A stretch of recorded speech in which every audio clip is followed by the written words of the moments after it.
Oye País, buenas noches, oye País, yo soy Rudy González. Gracias por su compañía en esta hora, en una semana corta. Comienza por el martes y como ustedes saben, después del jueves, ya el viernes la gente está en fin de semana. Todo del jueves lo posponen para el lunes de la semana siguiente, es una semana de 3 días. Pero es una semana donde se acorta la cuenta regresiva hacia las elecciones del 19 de mayo. La ADP sigue en sus 13, amenazando y desafiando a la autoridad y amenazando con nuevas protestas.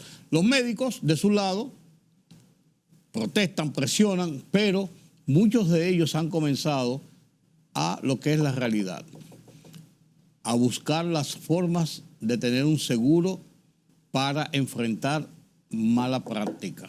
Algo que es común en muchas partes del mundo, aquí en República Dominicana no lo es. Pedro Sánchez, ya ustedes saben, dijo no. No, señor, no es así. Yo sigo en el cargo. Lo que quieren fuñir con mi mujer, la quiero, la adoro, pero eso es una conspiración.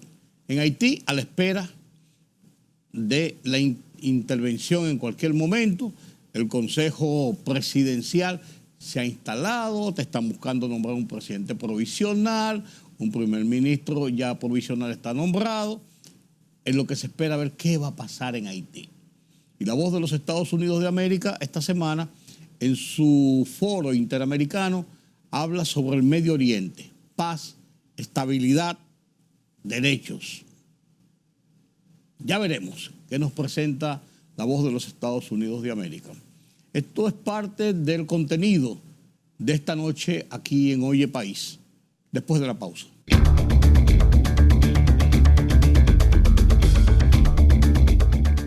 El camino que ha trillado el proceso electoral nacional de 2024, hoy hasta las votaciones del 19 de mayo, precedidas de las municipales del 18 de febrero, se ha caracterizado, de un lado por denuncias, quejas, denuestos de la oposición contra la administración y del oficialismo, por el otro con anuncios de profundizar sus promesas de cambio. La generalidad de los analistas califican de insulsa y hasta aburrida la campaña, por lo que el debate del 24 de abril televisado en vivo, que puso face to face a los candidatos presidenciales, le puso una pizca de sazón sobre las habilidades de los nominados, más allá del morbo tradicional que acompaña el enjuiciamiento partidista fanatizado. El perfil y posicionamiento que han trazado las encuestas profesionales de prestigio y renombre no parece haber variado pese a la vocinglería de bullangueros fanáticos. El debate fue un ejercicio de democracia posible, bien llevado, que nos deja la gran lección de qué y cómo se pueden hacer política, dejando atrás el pasado ominoso. Tras ese escenario de la realidad, la oposición se cuadra agresiva, al extremo de convocar a la violencia, con desafortunados pronunciamientos de altos dirigentes que llegan al extremo de arengar a seguidores a destruir por la fuerza bruta cualquier propaganda oficialista el día de las votaciones y a defender hasta con sus vidas el voto opositor. Penoso. Amenaza de violencia y desorden que desafía y desconoce la autoridad de la Junta Central Electoral, que ha prohibido públicamente la colocación de carpas y propaganda en torno a los centros de votación y ha instruido a la Policía Militar Electoral a actuar si ello ocurriera. Y punto.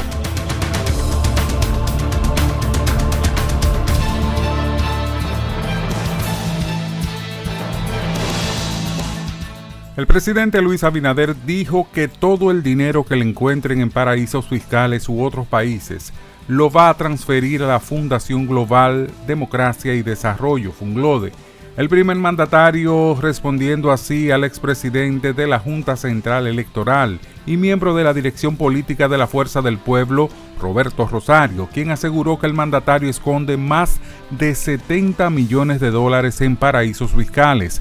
El jefe del Estado aseguró que no había hablado de la supuesta fortuna que tienen paraísos fiscales porque si él tuviera ese dinero, sí podría decir de dónde salió, no como otros actores de la oposición. Ante el llamado del expresidente Danilo Medina a destruir todas las carpas con fines políticos que se coloquen en los alrededores de los recintos de votaciones, la Junta Central Electoral exhortó a las entidades promover la tranquilidad para garantizar un desarrollo adecuado de los comicios.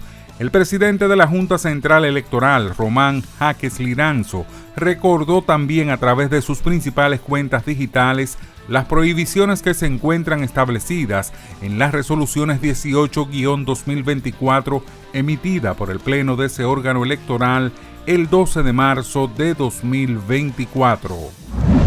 Los profesores volvieron a dejar las escuelas para concentrarse en las regionales de educación y frente al Ministerio de Trabajo en la capital en la continuación de su plan de lucha, presionando al gobierno para que atienda sus demandas salariales y otras reivindicaciones para el sector magisterial y las escuelas. La Refinería Dominicana de Petróleo reveló que en las 4 cuencas que se encuentran en el país alcanzaron el nivel de temperatura, presión y profundidad para la generación de petróleo y gas. Refidonza informó que hay varios países colaborando con los estudios sobre existencia de hidrocarburos en República Dominicana, por lo que se espera que en los próximos meses surjan nuevos detalles a raíz de las investigaciones.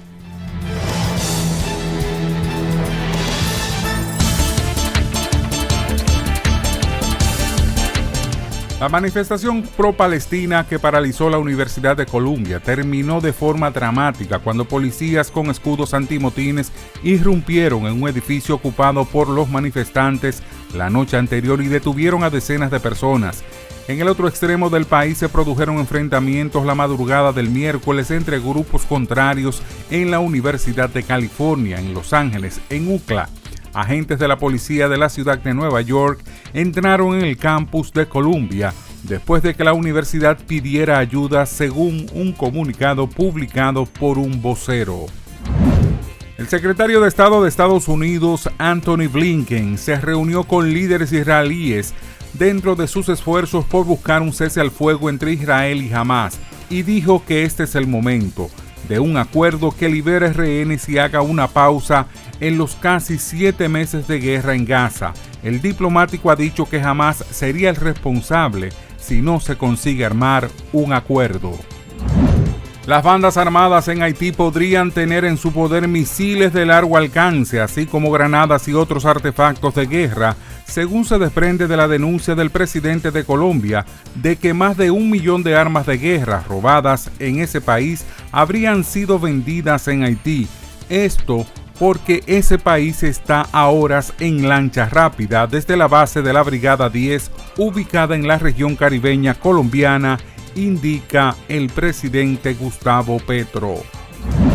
El gobierno de Ecuador anunció un nuevo estado de excepción focalizado en 5 provincias de la zona costera del país, en las que persisten acciones violentas como asesinatos, secuestros y extorsiones atribuidas a bandas del crimen organizado contra las que mantiene declarado el conflicto armado interno.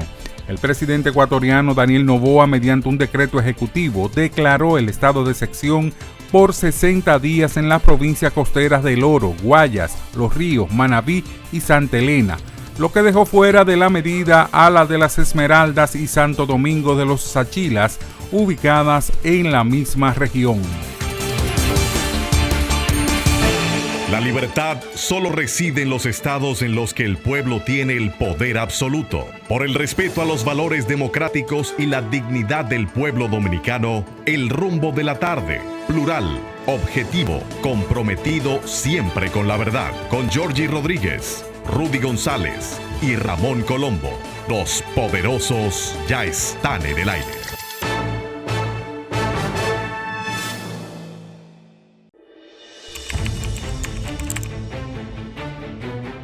Periodismo de investigación, columnas, opinión, análisis, reportajes de fondo. Hora por hora, una completa plataforma multimedia. Periodismo con valor. Noticias horaporhora.com.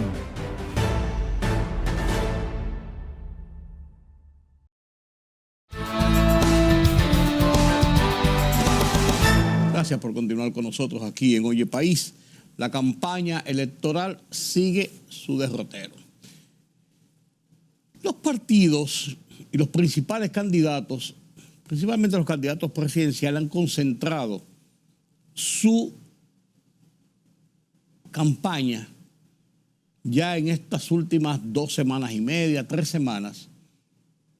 El 19 ya entramos en mayo, es el 19 de mayo, 2 semanas y tanto para las votaciones.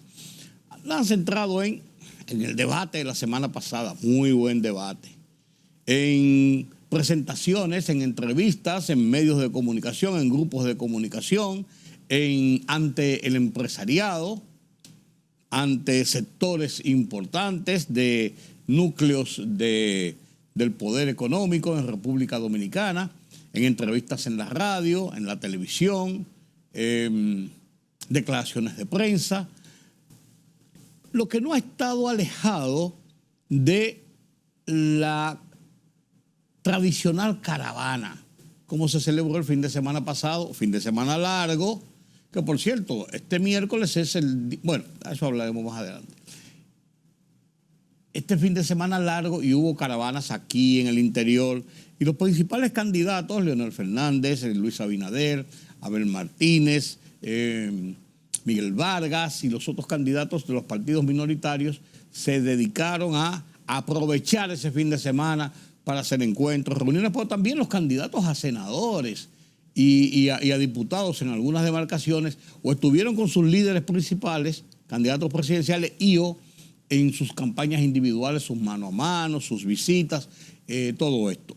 Y la campaña va tomando ya su curso final, hacia el final. Se espera esta semana y a más tardar la semana próxima varias encuestas de preferencias que van a salir, porque recuerden ustedes que el día 11, que es el sábado de la semana que viene, es el último día autorizado por la ley electoral, o sea, debe ser 8 días antes de las votaciones.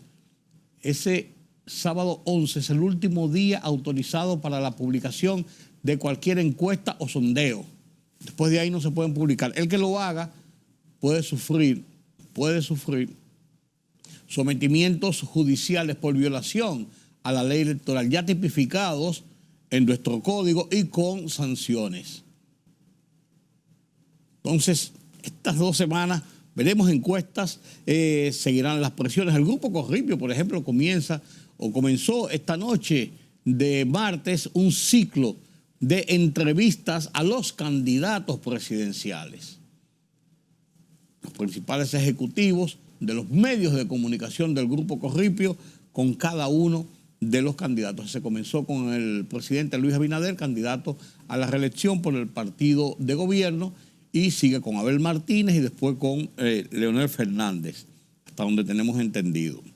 Y hay una situación interesante. El Tribunal Superior Electoral emitió una sentencia mediante la cual obliga al PLD a sustituir a Rafael Paz y a Celiné Méndez de la boleta, porque hubo 3 aspirantes que plantearon que ellos habían ganado en las encuestas y lo sacaron de la boleta para poner a estos 2 y a un tercero. Y ellos se están quejando de que ellos fueron al Tribunal Superior Electoral, se quejaron y el Tribunal Superior Electoral le dio ganancia de causa. Pero con todo y esto y esa sentencia, la Fuerza del Pueblo insistió y los inscribió el pasado fin de semana de nuevo, en el plazo hasta el viernes que tenían para solucionar cualquier diferencia que hubiera en las boletas, lo inscribió de nuevo, en un desafío a la decisión del Tribunal Superior Electoral, que ha sido cuestionada, y yo me pregunto si no tendrán razón de causa, porque el Tribunal Superior Electoral lo que debió hacer fue haber dicho al PLD, a la Fuerza del Pueblo, miren, estos 3 candidatos a diputados ganaron en esa circunscripción 1, ganaron las posiciones y ustedes no lo inscribieron. Tienen que inscribirlo obligatoriamente.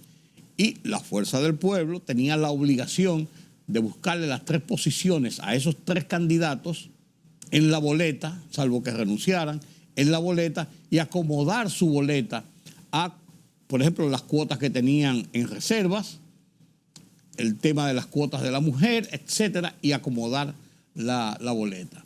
Pero no, el tribunal dijo, fulano, fulano y fulano no pueden estar en la boleta. Y yo creo que esa decisión de excluir a fulano o a Perencejo no fue lo que se le pidió al tribunal, sino incluir a fulano y a Perencejo. Y la Fuerza del Pueblo debió utilizar sus mecanismos para decir fulano de tal es por la cuota, fulano de tal es por la mujer, fulano de tal es esto, y haber recompuesto su boleta. Sin embargo, esto ha causado una tensión ahí porque la Junta Central Electoral le ha dado un plazo hasta este miércoles a la Fuerza del Pueblo para que recomponga su boleta sin Rafael Paz, sin Celimene Méndez y sin el otro candidato. Porque así lo dictó la sentencia del Tribunal Superior Electoral a la cual la Junta tiene que obedecer.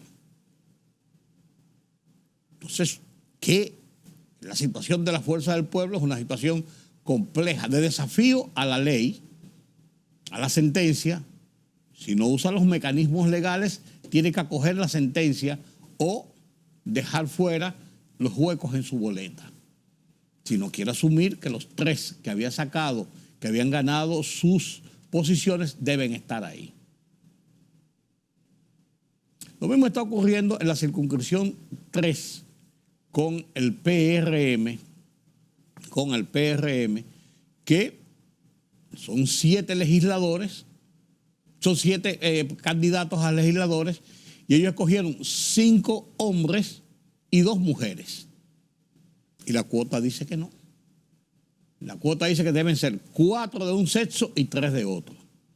En este caso, 4 varones, pues son 5 varones que tienen, y deben ser 3 mujeres, no 2 mujeres. O sea, hay que sacar uno de los hombres y meter una de las mujeres, que era candidata, aspirante a la posición. Eso es la circunscripción número 2 y tienen de plazo también hasta este miércoles para recomponer esa boleta. ¿Cómo lo van a recomponer? Bueno, uno no sabe, porque si ellos tomaron los puntos de partida de las encuestas dicen qué posición quedó cada uno de los aspirantes en esa consulta.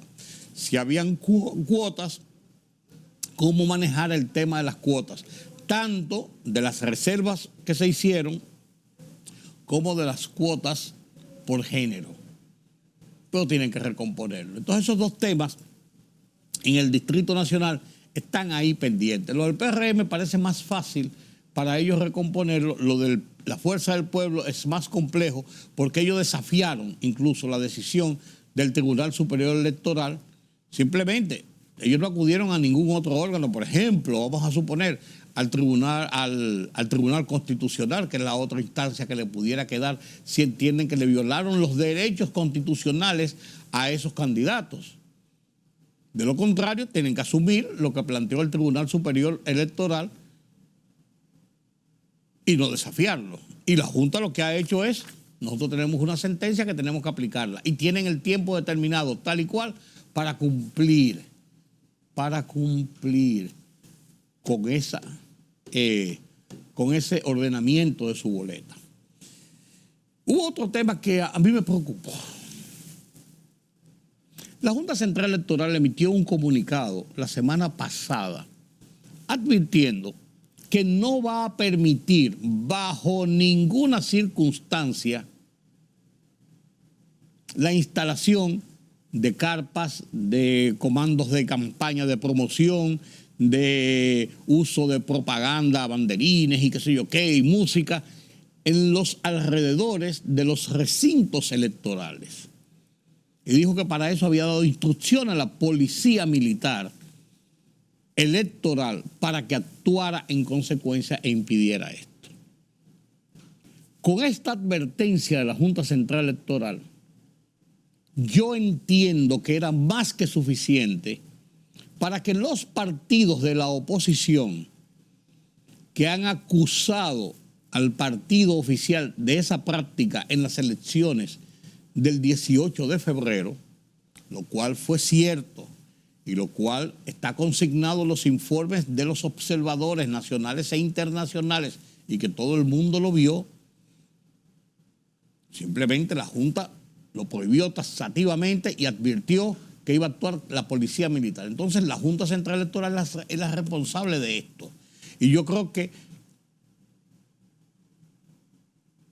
acoger, confiar, aceptar que la Junta va a actuar en consecuencia es una forma de acoger, de aceptar las garantías que da la Junta Central Electoral sobre el proceso, que es el árbitro y que hasta ahora ha actuado en consecuencia y bien actuado.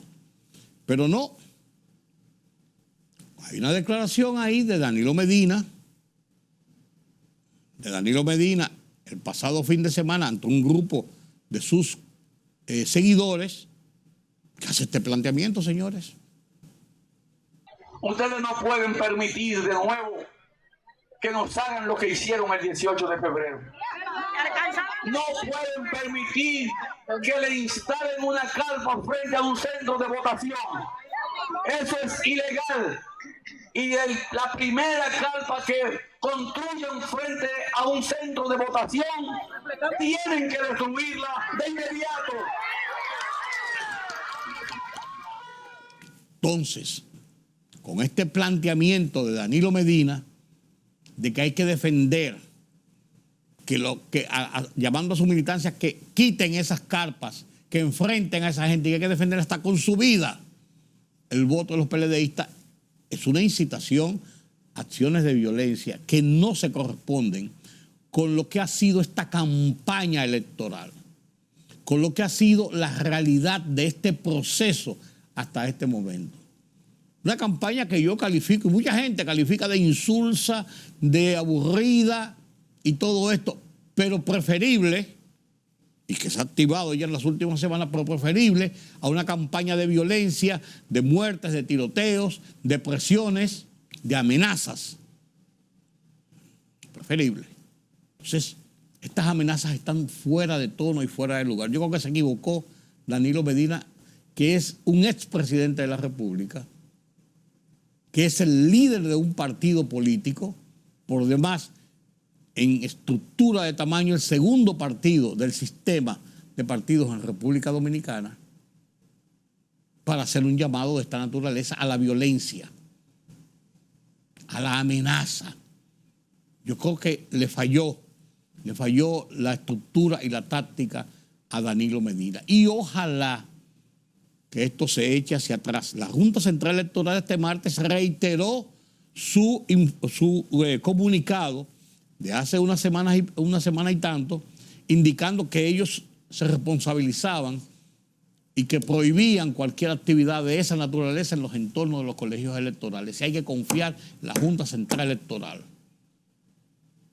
La otra es una amenaza y una advertencia que puede tornarse en violencia, aun si no estuvieran pensando en eso. Ah, no, pero el líder dijo que fuego a la lata, a palo y piedra y a tiro para quitar. La fuerza pública electoral, la Junta Central Electoral, tienen que evitar eso. Y punto. Así es la regla de juego, señores. Y así tiene que ser. Creo que hay un FAO ahí, de parte de la oposición. Miren, la ADP tiene un problema. Y es que la ADP, tanto como el Colegio Médico Dominicano, se han caracterizado y así actúan y así se le ve con esta característica de ser levantiscos y de ser promotores de las paralizaciones de labores como método de presión de lucha. Y la ADP, ahora estamos en un proceso electoral, con más razón, trata de presionar al gobierno porque entiende que el gobierno en reelección no quiere ruidos y que va a ceder en todo lo que ellos le pidan, le demanden, le exijan. Pues el Ministerio de Educación le ha dicho, nosotros tenemos una bolsa de 8% para aumento salarial para los maestros durante este año, de acuerdo al calendario que se ha establecido, y ellos lo saben. Pero la ADP dice que no, que son 20% y una serie de cosas más. Y ya hicieron una manifestación la semana pasada que mereció el repudio de la sociedad, porque paralizaron las escuelas un martes, bloquearon media ciudad con autobuses y con guaguas y con carros que trajeron gente del interior para ir frente al Ministerio de Educación a hacer esa manifestación y dejaron las aulas vacías y mereció el repudio generalizado. Y ahora anuncian para este miércoles una situación similar, una marcha que terminaría frente al Ministerio de Trabajo en la misma actitud de la del martes pasado. Yo creo que la autoridad no debe ceder a estas presiones y a estos chantajes. Los maestros siempre necesitarán mejores incentivos salariales, mejores condiciones de trabajo, igual que los médicos. Pero el camino de la huelga, la paralización de la docencia, no se compadece. Y no es el mecanismo. Hay diálogos abiertos, hay discusiones abiertas. Que el gobierno no cumple. Presionen al gobierno de que sí cumpla, denuncien al gobierno de que no cumple, de que se le quiere esquivar con esto, con aquello. Hagan acciones simbólicas, pero no paralicen la docencia. Y menos en momentos en que está terminando precisamente el año escolar, indicando que van a abortar el año escolar, que termina ahora en el mes de mayo. Entre el mes de mayo y la primera quincena del mes de junio. Entonces es un abuso de la ADP lo que están haciendo, con el pecado de que el dirigente principal de la ADP es un diputado de la oposición del PLD, el profesor Hidalgo. Esto le da un tinte más político incluso que gremial y que profesional a las demandas de los maestros. Contamina cualquier nivel de exigencia que se pudiera entender que es razonable y que está dentro de las negociaciones y los acuerdos a que siempre llegan gremios y la autoridad y el gobierno. Eso no se puede permitir, definitivamente. Los médicos que están empantalonados porque no quieren que haya demanda contra ellos y las clínicas privadas por mala práctica. Y es el derecho que tiene la gente. Y es el derecho que tiene la justicia como tercero imparcial en tomar una decisión. Usted hizo una denuncia, usted está diciendo que no fue así. Vamos a ver la realidad de las cosas.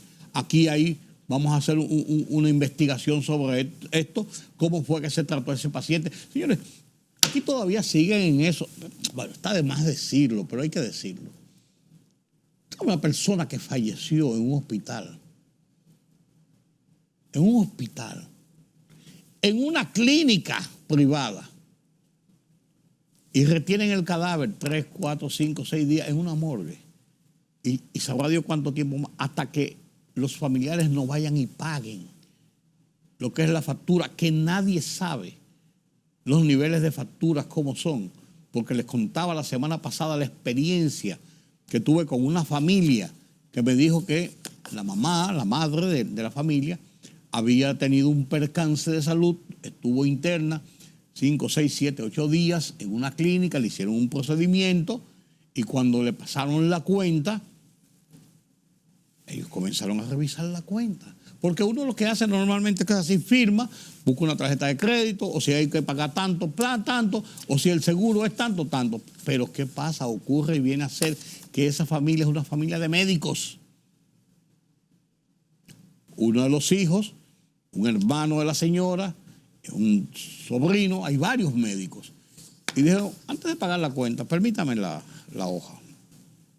Comenzaron a revisar. Y le dijeron, usted no puede dar un ratito para nosotros venir a pagar. De todas maneras, venimos a pagar. Hicieron una revisión de pe a pa y vieron que aproximadamente el 40% de lo que le estaban cobrando era irreal. Una pastilla de tal cosa y le cobraban la caja completa. Un suero que le pusieron, no, porque le quitaron ese y le pusieron otro nuevo. Mentira. Vieron que todo en vez de 16 sueros, nada más le habían puesto 7. Que los catéteres, que la qué sé yo qué, que la qué sé yo cuánto, que si los guantes de la persona, que una serie de cosas. Cuando vinieron a ver casi el 40%, y fueron simplemente a la administración y dijeron, eso está abultado. Y los subrayaron aquí. No, eso fue lo que nos dijeron de farmacia, eso fue lo que nos dijeron los médicos. Sí, está bien. Pero nosotros vinimos y fueron con un abogado notarial, firmaron su queja, un acta notarial, pagaron con una tarjeta de crédito, eso es así, pagaron con una tarjeta de crédito y levantaron un acto notarial bajo protesta, ese cosa, y se llevaron su copia y todo lo que ellos le habían dicho, para sacar a su paciente de ahí, porque si no tenían que dejar a la paciente ahí, sacaron a la señora. Bien, ahí está el caso. O usted me acepta esto y me reembolsa esto, o me explica esto, o vamos a los tribunales. La clínica, enterada de que son médicos y sabían lo que le estaba diciendo, cuando hicieron el cotejo, dijeron, sí, parece que hubo algunas cosas, usted sabe, sí, está bien, pero reembolsenme eso inmediatamente, quítenme eso de mi cuenta y vamos a pasar nueva vez una tarjeta por lo que es, y reembolsenme, reviértanme mi pago por la tarjeta. Así de sencillo. Entonces la gente se queja. Y además de eso, lleva a una persona para una cita, como yo he visto, un señor mayor de 60, 70 años, incluso con algunas dolencias, para una cita a las 8 de la mañana. El señor médico llega a las 10, porque estaba haciendo otras cosas, llega a las 10 y comienza a chequear, no por la hora de la cita que le habían hecho, sino en el orden de llegada, o si llega fulanito o perencejo, o viene un médico y trae una persona, chequéame, y la persona está ahí hasta la 1, a las 2 de la tarde, fácilmente desde las 7 de la mañana que llegó, porque tenía una cita a las 8, 5 horas, 6 horas, ahí sentado. Y nadie le da ni siquiera una explicación, ni una excusa, y eso ocurre todos los días. Y en esos casos de cirugía plástica, lo que se ha visto, señores, es horrible, de cómo maltratan a una mujer, de cómo eso es terrible, lo que se ve en las fílmicas de la televisión y las cosas que uno oye todos los días. Y déjeme decirle, aquí hay muchos médicos serios, excelentes profesionales, que saben lo que están haciendo, que son conscientes de su trabajo, la gran mayoría de su labor que hay, pero hay una serie de médicos que recetan porque esta receta, yo voy a recetar esto, aunque no tiene el componente que yo entiendo que debía necesitarse, porque esta casa farmacéutica me pasa un porcentaje, o me invita anualmente a la feria que tienen en Suiza, o me llevan a Punta Cana, a un congreso médico y me lo pagan todo para que yo oiga las cosas que están ofertando. Eso es el diario vivir. Entonces hay una serie de malas prácticas que hacen algunos profesionales y centros médicos y clínicas y en los hospitales también. Entonces la gente no tiene ningún derecho. Sí, la gente tiene derechos. La gente tiene derechos y entonces la gente ha comenzado a ejercer ese derecho en República Dominicana, que al parecer se ha creído que eso es nuevo, porque si se ponen a ver las fechas de las querellas y del proceso judicial que se ha seguido, lo que se ha denunciado, se ha revelado, se ha informado en el último mes de varios casos de clínicas de hospitales sonoros de República Dominicana, de médicos con nombres y apellidos, condenados por los tribunales porque se ha comprobado la mala práctica. Entonces el colegio médico, el gran gremio, sale con garras y dientes a defender a sus seguidores, como si fuera un sindicato. Pero nunca el Colegio Médico ha podido probar que ninguna de esas denuncias, el Colegio Médico tiene un comité de ética que haya observado esto y le haya dicho a un médico, usted no puede ejercer porque usted ha cometido una mala práctica. No, defienden al médico.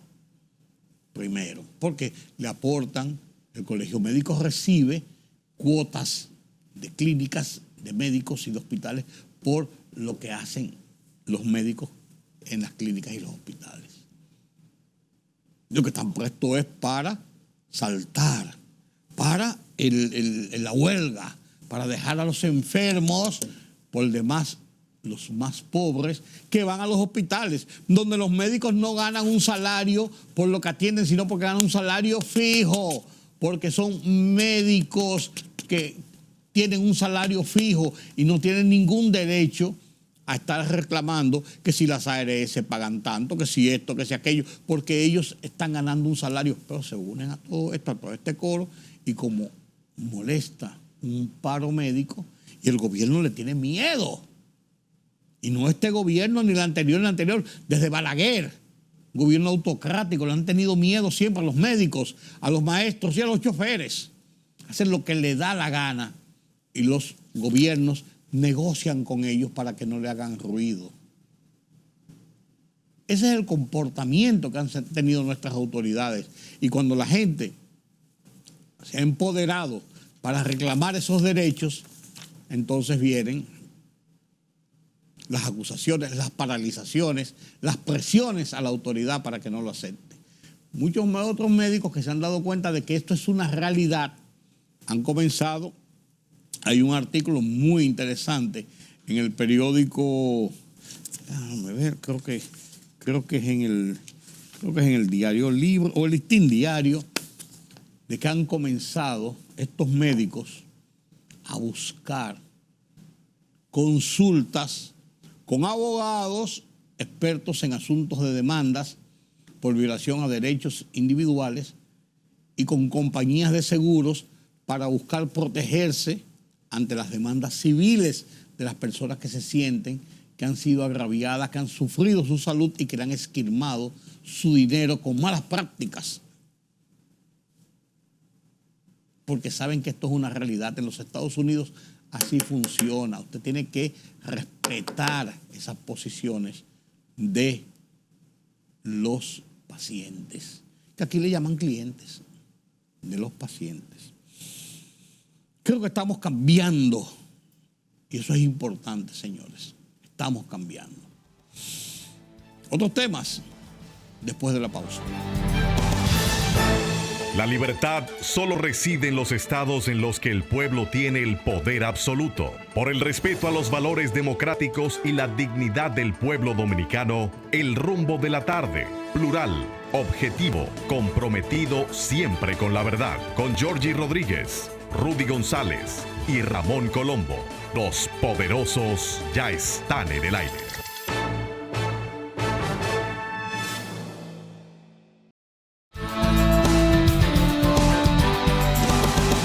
Pedro Sánchez,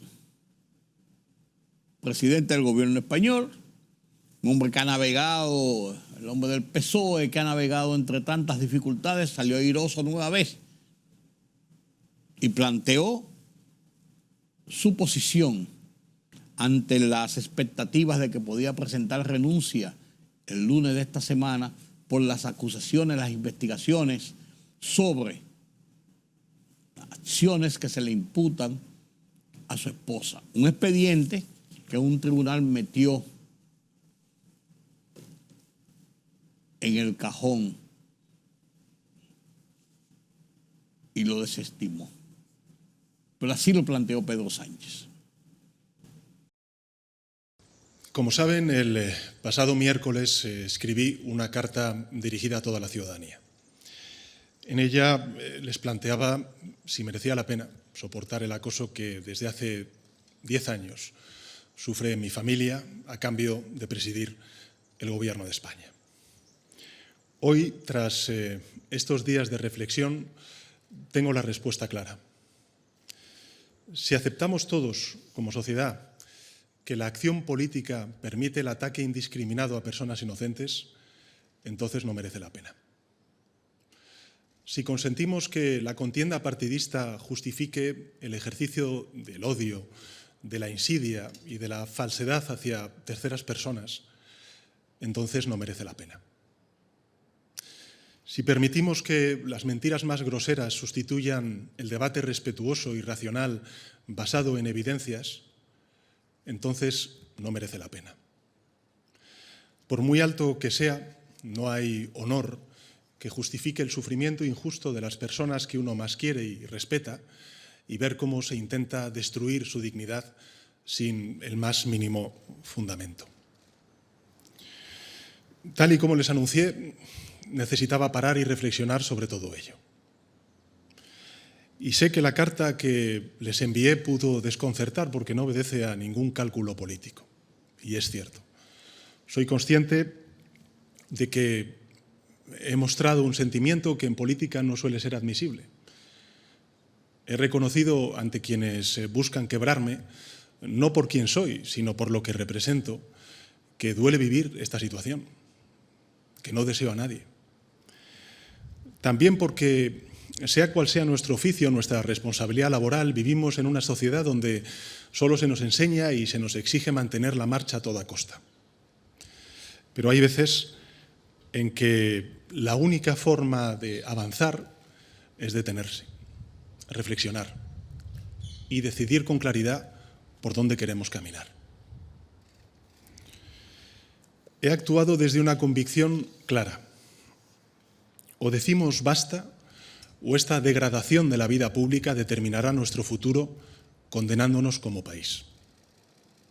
Es cierto que he dado este paso por motivos personales, pero son motivos que todo el mundo puede entender y sentir como propios, porque responden a valores troncales de una sociedad solidaria y familiar como es la española. Porque esto no es una cuestión ideológica. Estamos hablando de respeto, de dignidad, de principios que van mucho más allá de las opiniones políticas y que nos definen como sociedad. Esto nada tiene que ver con el legítimo debate entre opciones políticas. Tiene que ver con las reglas del juego. Si consentimos que los bulos deliberados dirijan el debate político, si obligamos a las víctimas de esas mentiras a tener que demostrar su inocencia en contra de la regla más elemental de nuestro Estado de Derecho, si permitimos que se vuelva a relegar el papel de la mujer al ámbito doméstico teniendo que sacrificar su carrera profesional en beneficio de la de su marido, si en definitiva permitimos que la sinrazón se convierta en rutina, la consecuencia será que habremos hecho un daño irreparable a nuestra democracia. Exigir resistencia incondicional a los líderes objeto de esa estrategia es poner el foco en las víctimas y no en los agresores. Y confundir libertad de expresión con libertad de difamación es una perversión democrática de desastrosas consecuencias. Entonces, el tema de España se resolvió por esa vía, por la decisión de Pedro Sánchez. Seguirá gobernando, tendrá menos poder.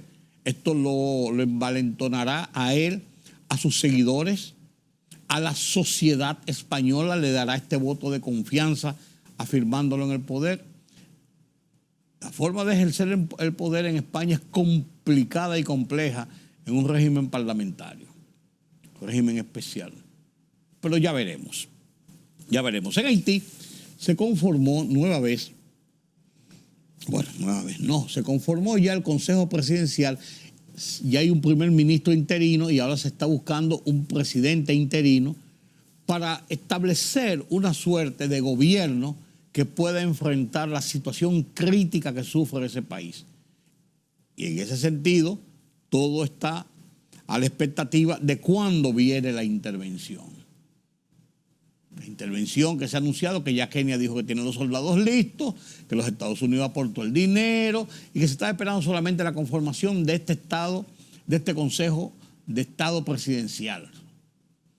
El primer ministro Ariel Henry renunció, Hay un primer ministro interino, las bandas siguen en las suyas y hay este pulso de poder interno a ver cómo la comunidad internacional entonces accede, a ver si ayuda a poner orden en la casa. Lo que ha pedido República Dominicana. No más de ahí. Mientras tanto, en Medio Oriente sí la situación sigue conflictiva, dura, difícil. Paz, estabilidad, derechos en lo que está pasando en el Medio Oriente. Irán con las amenazas sobre Israel, Israel en sus actuaciones frente a los grupos terroristas de Hamas que hicieron su desorden el 7 de octubre del año pasado y provocaron la reacción de Israel porque no iban a permitir que le mataran 1000 y pico de personas que estaban principalmente en sus kibús y en un festival, jóvenes la mayoría, y secuestraran otros tantos y quedarse de brazos cruzados. Situación que hay que entender, que si se les ha ido la mano y que si su respuesta ha sido más drástica que la ofensa, es posible. Pero es la única forma como la subsistencia de los israelíes ha sido posible en una zona que le hostiliza totalmente. Ataques de grupos subversivos desde el norte del Líbano, desde Irán, desde muchísimos puntos, y han estado resistiendo. La Voz de los Estados Unidos de América analiza el tema. Medio Oriente, paz, estabilidad, derechos. Gonzalo Abarca dirige este foro interamericano en que se analiza la situación del Medio Oriente, la situación de Israel principalmente y quienes le circundan. ¿Hacia dónde irá esta situación? Con este foro, con este conversatorio me despido por esta noche y los convoco para mañana nueva vez aquí en Color Visión y otras plataformas de la televisión nacional e internacional. Yo soy Rudy González. Pasen un feliz resto de esta noche. Nos vemos mañana. Atención a este foro interamericano excelente de la Voz de los Estados Unidos de América. Hasta mañana. Bien, esta semana el Senado de Estados Unidos aprobó una ayuda de $26.400 millones para Israel, cuya ofensiva militar en la Franja de Gaza divide no solamente a la comunidad internacional, sino que también a los estadounidenses. De la misma forma, el Departamento de Estado dio a conocer su informe de 2023 sobre derechos humanos en el mundo, en donde cita que la guerra contra Hamas ha tenido un impacto negativo importante contra Israel. Pero ¿cómo llegamos a este punto? ¿Qué catalizó el 7 de octubre? ¿Podrá el Oriente Medio alcanzar la paz? Bien, para analizar este tema tan amplio, me acompaña el doctor Alberto Spektorovsky. Él es profesor emérito de la Universidad de Tel Aviv. El doctor Spektorovsky participó en la década del 2000 en el proceso de paz entre Israel y Palestina y en el proceso del fin de la violencia en el País Vasco. Y también me acompaña el doctor Vladimir de la Cruz, historiador, abogado, ex embajador de Costa Rica en Venezuela, autor y analista. Bienvenidos ambos. Empiezo con usted, doctor Spektorovsky. Según Naciones Unidas, la situación humanitaria en la Franja de Gaza es alarmante y deplorable. Y esto lo cito textualmente. Ahora, la mayoría de los países abogan por un cese el fuego que evite más devastación y permita un tipo de diálogo entre Israel y Hamas. ¿Cuáles son los escenarios que podríamos esperar en las actuales circunstancias? Bienvenido. Un placer para mí estar con ustedes. Ahora directamente a su pregunta. Empiezo con una simple observación. No soy optimista. No soy optimista del desarrollo que se pueda dar. La situación en Gaza, como dicen las Naciones Unidas, es deplorable. Lo que se oye constantemente es el ceasefire. Ok, ceasefire. El asunto sería ceasefire. Habría que terminar ceasefire. Y la pregunta es cómo se termina el ceasefire. Para mí es muy sencillo. Si Hamas devuelve a los rehenes, inmediatamente deja las armas y se va de sus túneles, no hay un solo caído más, ni una sola bala más entra en Gaza. Se termina toda esta situación. Gaza se puede volver a reconstruir. En 10 años de hoy en adelante, si eso sucede, como le digo, yo, se transforma en Singapur o en algo parecido. No tengo ninguna duda. Siempre se ha dicho eso, y bueno, el panorama que nos da bastante gris, porque usted es experto en este tipo de negociaciones y ha hecho las negociaciones precisamente con los palestinos. Analicemos lo que dijo el secretario de Estado Antony Blinken esta semana cuando fue cuestionado acerca de si Estados Unidos tiene una doble moral sobre Israel en el tema de los derechos humanos. Do we have a double standard? The answer is no. ¿Tenemos una doble moral? La respuesta es no. En general, al ver los derechos humanos y las condiciones de derechos humanos en el mundo, aplicamos el mismo estándar a cada caso. Eso no cambia cuando el país es un adversario, un competidor, un amigo o un aliado. Is an adversary, a competitor, a friend or an ally? Doctor Spectorowski, ¿qué opina usted? Sí. Mire, no puedo decir a lo que dice el secretario de Estado algo contrario. Es decir, yo creo que Estados Unidos aplica el principio de derechos humanos en una forma universal. Pero a mí me parece que básicamente la idea no es darle impunidad a Israel, no darle por decir, en estos momentos Estados Unidos es cierto que le da muchas armas, sigue al lado de Israel porque sabe directamente quién tiene razón en este conflicto, pero, y ese es un pero muy grande, le exige a Israel y le pide a Israel conducirse como debe conducirse un país democrático. Biden le tiran de la oreja muy claramente a Netanyahu, lo que claro, los que los critican le dicen, bueno, pero ustedes están dando muchas armas a Israel para que siga la empresa militar. Por supuesto, porque Israel tiene razón en este caso, no hay otro. Al Hamás tiene que ser, no digo liquidado, esas cuestiones de destruirlo y todo, son palabras en el aire, pero el poderío militar sí es posible ser destruido, el poderío militar del Hamás. Ahora, doctor de la Cruz, muy rápidamente, y sé que es un tema de mucho debate, ¿usted cree que es censurable la ofensiva israelí si fueron ellos, en principio, los agredidos el 7 de octubre? Cuando se produjeron los sucesos del 7 de octubre, yo me pronuncié en contra de eso y condené lo sucedido, pero al mismo tiempo condeno la forma desproporcionada de la llamada defensa que ha hecho Israel de ese ataque, que es una ofensiva que va orientada a acabar con todo lo que hay en esa región de Gaza. Es decir, sacar a los palestinos de Gaza es el objetivo político más importante y acabar con eso.